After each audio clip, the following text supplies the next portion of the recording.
Have you ever experienced uneasiness from a large-scale road construction project, or sensed environmental degradation from a coal-fired power plant, or ever worried about the economic consequences of the incoming foreign investment in your country?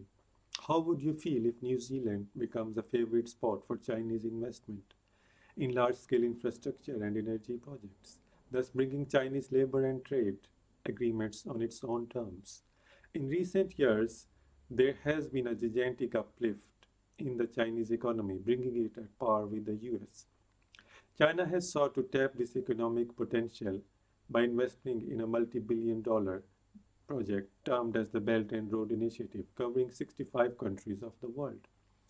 China-Pakistan Economic Corridor is the flagship project of this initiative, involving a number of road, rail, infrastructure, and communication projects worth $62 billion in total. Since the launch of this project, there have been a number of questions raised, although it has been touted as a game changer by the governments of Pakistan and China. To understand this phenomenon, my thesis is using a critical social science perspective to understand how Chinese power influences the institutional structure in Pakistan and how the weak institutions interact with Chinese influence, thus translating into insecurity in the environmental, social, and economic domains.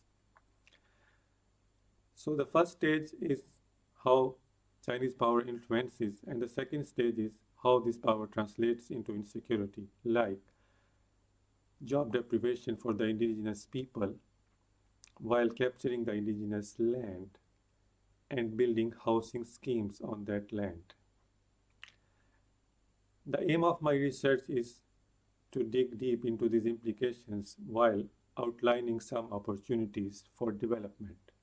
For this purpose, I will be taking interviews from investigative journalists, diplomats, academicians, policymakers, political scientists, economists, environmentalists, and the businessmen involved in this project.